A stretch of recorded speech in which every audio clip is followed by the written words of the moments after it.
In this video we are going to study a masterful game in which we will see how white destroys the Schliemann defense. The game started with the moves e4, e5. White played knight f3, developing his king's knight and attacking the e5 pawn.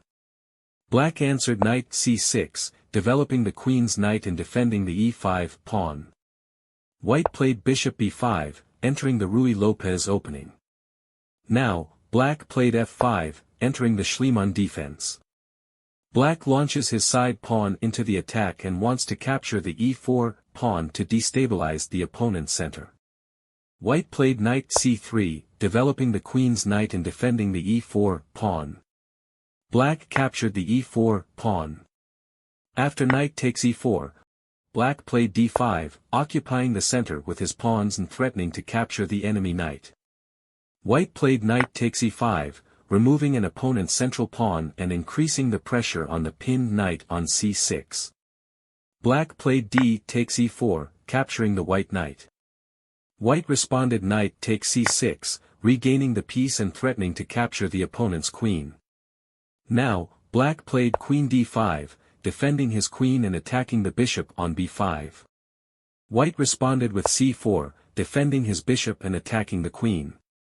Now it would be a mistake to play queen g5, to defend the queen and attack the g2 pawn.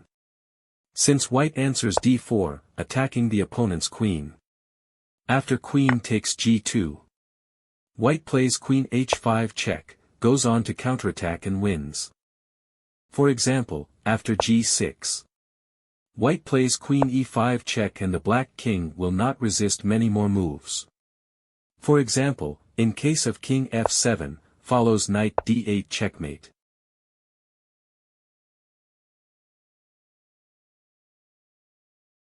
And in case of king d7, white plays knight b8, giving double check with knight and bishop. After king d8. White plays queen e8 checkmate. After the move queen e5 check, black can try bishop e7. But white plays knight takes e7 check. After king f7. White plays rook f1, to defend his rook. White has already won a piece and has a decisive advantage. For example, after knight f6. White follows queen takes c7 continuing the attack. Black can try bishop h3, threatening to capture the rook on f1. White can play knight f5 check and checkmate is near. Black can try knight d7, to free the f6 square for the king. After queen takes d7 check. King f6. White plays queen e7 check. And after king takes f5. Bishop d7 is checkmate. After the move queen h5 check king d7 is also useless. Because white plays queen f7 check. And after, for example, knight e7. White can play knight e5 check and give checkmate on the next move. For example, in case of king d8, queen e8 is checkmate.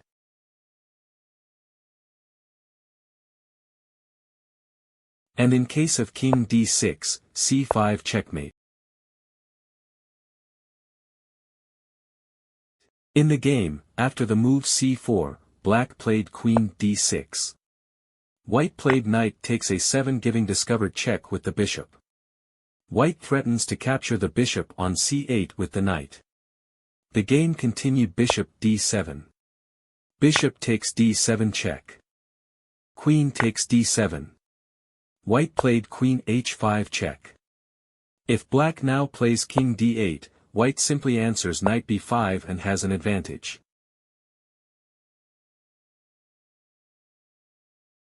After the move queen h5 check. Black played g6. White answered queen e5 check. After king f7. Now, it is not good to capture the rook on h8. Because black plays knight f6 and the white queen is trapped.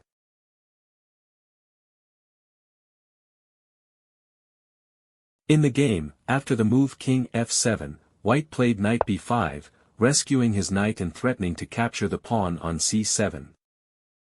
Black played c6, to defend his pawn and attack the opponent's knight. White played queen d4, with the idea of exchanging queens. Now, the exchange of queens would favor white. After queen takes d4. Knight takes d4. White is 2 pawns up and his advantage is obvious. After the move queen d4, the black queen has to be dislodged. For example, queen e6 is not possible because knight c7 would follow and white wins.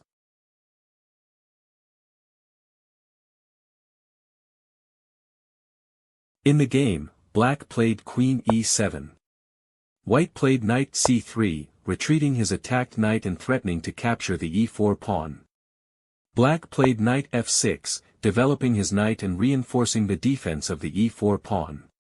White played queen e3, retreating his queen to a safer square and preparing the move f3. Black played rook d8, activating his queen's rook and threatening to invade the d3 square. White played queen e2, anticipating his opponent's intentions. The game continued queen e6, targeting the c4 pawn. White played f3, increasing the pressure against the e4 pawn and threatening to capture it. If black now plays rook d3, white can respond f takes e4. After queen takes c4, to defend the rook. White can play rook f1, pinning the enemy knight and threatening to advance with e5, which would win. After for example king g7, to get out of the pin. White plays rook f3, he will exchange pieces to repel the opponent's pieces and white wins. In the game, after the move f3, black played e takes f3. White answered queen takes e6 check, exchanging queens. After king takes e6. White played g takes f3. Black played bishop c5, completing the development of his minor pieces and preventing the white king from castling. White played king e2, with the idea of being able to make the move d3. Black played king f5, freeing the e-file, with the idea of following rook h to e8 to attack the white king. White played d3 and his plan is to place the knight on the e4 square, to block the e-file and keep his king safe. Black played knight h5. White answered knight e4, centralizing his knight and attacking the opponent's bishop. Black played rook h to e8, bringing his king's rook into play and pinning the opponent's knight. White played a3, with the idea of advancing with b4. Black played bishop d4, pinning the b2 pawn and avoiding the opponent's threat. White played rook a2, breaking out of the pin, in order to advance with b4. Black played bishop e5, with the idea of bringing the bishop to the f4 square and exchanging bishops. White played b4, advancing with the pawns on the queen side to gain space on this flank. Black played bishop f4, with the idea of exchanging bishops and thus being able to take advantage of the weak squares with his knight. White played bishop e3, completing the development of his minor pieces. The game continued bishop takes e3. King takes e3. Knight f4. Black invades with his knight through the holes between the opponent's pawns and threatens to capture the d3 pawn. White played rook d1, bringing his king's rook into play and defending the d3 pawn. The white rook on a2 controls the second rank and the black knight cannot give check on the g2 square. White can continue with moves like a4, a5, a6, etc. and can assert his material advantage.